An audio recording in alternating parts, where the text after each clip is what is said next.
views and opinions expressed do not necessarily reflect those of Access Fort Wayne, the Allen County Public Library, or any other supporting groups. If you'd like to produce a show, call us at 260-421-1250.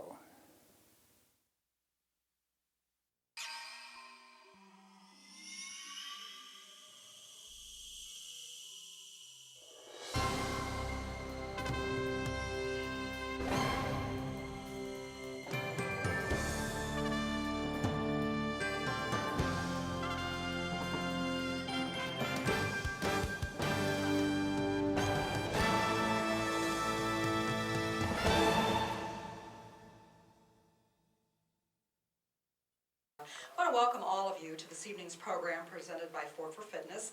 And this is One Year, One Healthy Change, a new initiative for 2012 that's been put together by Ford for Fitness Community Health and Wellness Program. I wanted to invite all of you to share with us tonight in our second lecture series. This is for the month of March, which happens to be National Nutrition Month, so obviously our topic tonight is going to be on nutrition. My name is Marcia Worthington, and I'm the director of the Ford for Fitness Community Wellness Program. And we have just put together a lot of great tips. I think some of our thinking with Ford for Fitness, which has been around almost 5 years now, was that we impact a lot of people in our Fort Wayne community and kind of the extending surrounding communities through the events that we do in the fall, but we also can have a lot of impact year-round by driving a lot of health and wellness programs, principles, a lot of different things that can help people if they're truly trying to make changes in their lifestyle, to be able to find the right tools that they might want, to find some really good resources to be able to use. We've wrapped that all into the Ford for Fitness website in a separate section that's called For Your Health. So if you want to go on the website and you've never looked at it before, the whole website is just www.fort4fitness.org. Once you're there, if you peruse down on the left-hand side of the screen, you'll see the little icon that says For Your Health. Click on that, and that will open it up to all the resources that we have to offer. Some of the really neat things that are located there's actually a health and wellness calendar that shows all the kinds of events that are going on in our community during each particular month. For instance, in March, I know there's some the runs, their walks, their health fairs. There's a new senior stretching class. I know there's a great health fair at IPFW coming up later in the month. So be sure to check out that website or that particular calendar to find out all the things that are going on. We also offer hot links to those vendors here in the area that are doing a lot in the community with health and wellness. So there are hot links to the Fort Wayne Track Club, Fort Wayne Parks Department, Parkview Hospital, McMillan Health Center, and other resources that I think you'll find really will save you a lot of time navigating the web to be able to go to that one website and be able to find many things that you might be interested in. Also, there are a lot of health tips, a health theme of the month, and the one for March is obviously healthy nutrition. And there are also recipes, so if you get inspired or you're trying to figure out what am I going to have for dinner tonight, you might take a quick peek at those recipes and decide to try something new and add that to your repertoire of recipes. Tonight we're here to celebrate 1 Year, One Healthy Change.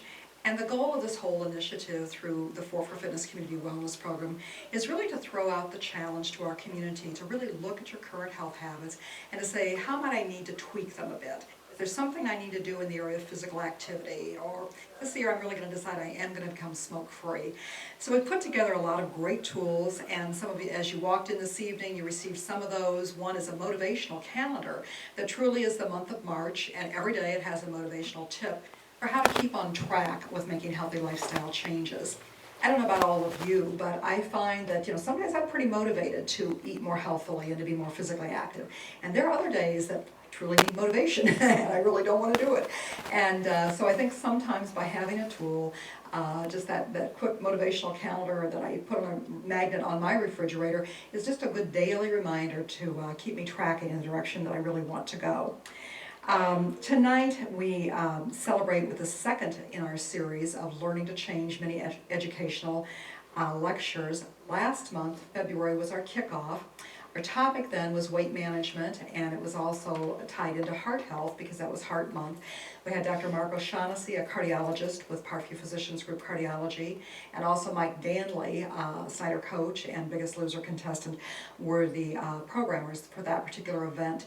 If you have not seen that show and would like to catch it, it has been videotaped by Access TV, and it will be available on March the 13th at 8 p.m. and also on March the 14th at 12 noon. And the stations that you can find that on are Frontier 25 and Comcast 55. But it was just a really excellent program that night, and you may want to catch that piece. Tonight I'm really proud that Kathy Worley, a community dietitian from Parkview Hospital, is our presenter. Kathy and I have worked together many years, and she never ceases to amaze me with her creativity and her knowledge. And tonight she's going to be sharing Not Your Mother's Eating, Savvy Nutrition for the 21st Century. At the end of her talk, she'll leave time for questions, so if you all have questions throughout the evening, be sure you hold on to them. She'll have time for that, and at the very end, we'll be drawing for some raffle prizes. Thanks again for coming. Thank you. Hi, everyone. I'm so glad to be here tonight. Like Marcia mentioned, I am one of the community dietitians. I work with a team of about 14 or 15 other health professionals, and Parkview's mission that we want to carry out is to create a healthier community. So I'm really proud that Parkview, I have to do the little speech here, is nonprofit, and we have a new tagline, All For You, and that they really do give back to the community, because we know that that's what we need to be doing, be good stewards of our knowledge and our resources so we can help our community. I'm also here, I got to plug my outreach program, which is the Kohl's Healthy Kids program. In fact, by doing this, I can give you guys a bag tonight. Parkview, since 2001 actually, has been a recipient of some grant dollars from Kohl's Cares, which is the philanthropic part of Kohl's department stores. When you guys go into the Kohl's stores and buy the books or the stuffed toys for $5, that money is collected and put into a general fund, and Kohl's returns all that money collected in our local stores back to the community. So we've been doing the Kohl's Healthy Kids program now with a nutrition focus for about 4 years, but we've done safety and trauma prevention and things like that for quite a while. So if you guys do remember, try to check out the kohlskids.parkview.com website. There are fitness guides and family resources. We did make a couple new PSA videos that are on TV, one on vitamin D and one about smart shopping. So anyway, I'm just proud to support Kohl's and the initiative and the partnership they have with Parkview. So anyway, when I thought about thinking about 1 year, one healthy change, I really was thinking, okay, what can be my new twist on just your general, you got to habit change, need to be doing this, here's the cutting edge science. I started thinking about going back in my history, in the recent history of our parents and grandparents, and started thinking about really how has food evolved in the last 50, 100 years. And so I just kind of want to present some interesting things for you to think about. As you guys reflect back, obviously, many years ago, most people were farmers, and we live in a farming community. Back when people did work outside and own more farms, this is before the mega farms and corporations, people really ate what they grew and what they raised. The diet tended to be pretty meat-based and heavy. Obviously, look at that big old portion of meat here. And if you think about it, at that point, not a lot was thought of balance and nutrition and as it related to health. Even as you go into the 50s then, really we start thinking about the golden age of food processing. So we kind of move away from the farm into the box. And really, if anything could be washed, peeled, sorted, flash fried, it was in a box. So think about cake mixes came into vogue, and things like even Pop-Tarts back in the day, frozen pizzas, etc. So again, at that point, post-World War II, women were busy. I mean, a lot of them were still stay-at-home moms, but they found it fascinating to buy these convenience foods. It gave them new tastes. They learned new ways to prepare things. And as we saw with government food guidance, really, there was balance being taught, but I'm not sure to what degree the balance was correct. For example, notice how in the basic 7 food groups, which was from the 40s, butter and fortified margarine are a food group.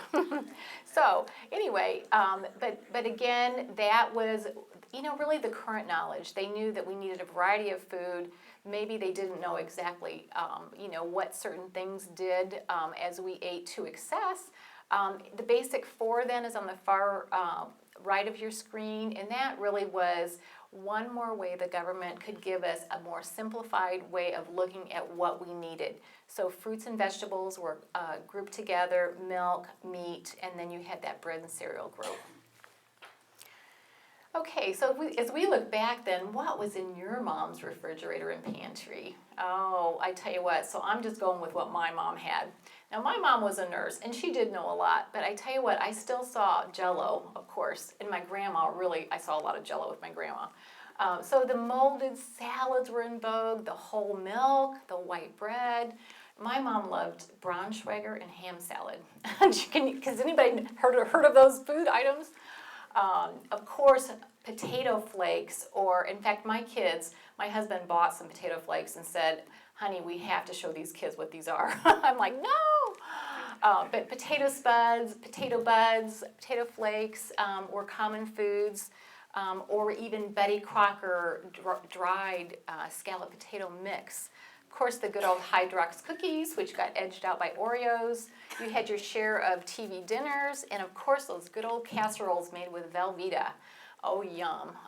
We had Kool-Aid and Tang to round out our wonderful healthy eating, didn't we? So, well, as we think about eating this way, we obviously started making that connection. Is this really the right way to eat? Heart disease is a chronic disease, as are obviously diabetes and stroke. We have obesity beginning. We have cancer rates going higher. So what is that connection between how we eat and what we end up with? We need to check this out, because we know from that former way of eating there was a lot of salt, saturated fat, and sugar in that way of eating. The government then did help us out a little bit, then in the 90s, with some food guidance that actually showed in that first pyramid the proportionality of foods we need to consume, with the base being the grains, moving on up to the fruits and vegetables, the dairy and the meat, with then them telling us, okay, we got to go easy on fats, oils, and sweets. In the 2000s, though, we saw the My Pyramid plan, which actually then tried to incorporate an exercise concept by the example of the figure going up the steps. Now, fast forward to present, just last year, Choose My Plate was unrolled by the government based on dietary guidelines that really showed that we need to help teach consumers what should be on the plate. And what we really need to think about too is, okay, what is the latest science? Research universities for years and doctors' offices have been telling us we need to begin to eat better. But Dr. Willett at Harvard actually put it so correctly at the School of Public Health. If we really do the right food choices, we have the right physical activity, and we don't smoke, here's some shocking statistics. We could actually prevent 80% of heart disease and 90% of diabetes. And actually, I think I'm missing the figure on cancer is also up there too, cancer prevention. So this was definitely high-tech information. Can you imagine? And most people really, even today, have not heard that we can really change disease. So really, your mother may not have told you this, but I need to tell you this, that we need to eat less red meat. And I grew up next to a farm, so I tell you what, my family loved red meat. And the issue with red meat simply is the saturated fat content is usually very high. And as that relates to heart disease, we need to take a hard look at consuming red meat. There is also indication too from a cancer prevention angle that we need to consume less red meat. Of course, then we need to eat less sweets and refined grains and salt.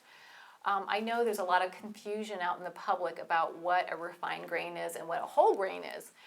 The food companies really don't make it that much easier for us to understand. For example, my pet peeve has long been crackers and cereals that say they have whole grain in them when it only is a very tiny amount of whole grain. So hopefully there'll be more truth in labeling as the years progress. But definitely we know that refined products that have a lot of white flour and then you add in the salt factor, we definitely need to go easy on sodium as well.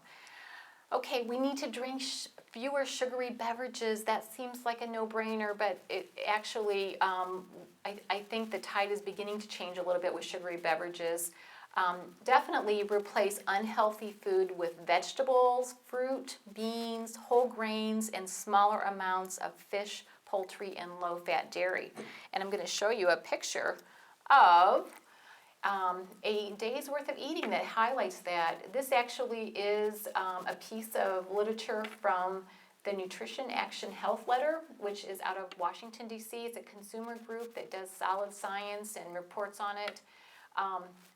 Notice how colorful, first of all, that day of eating is.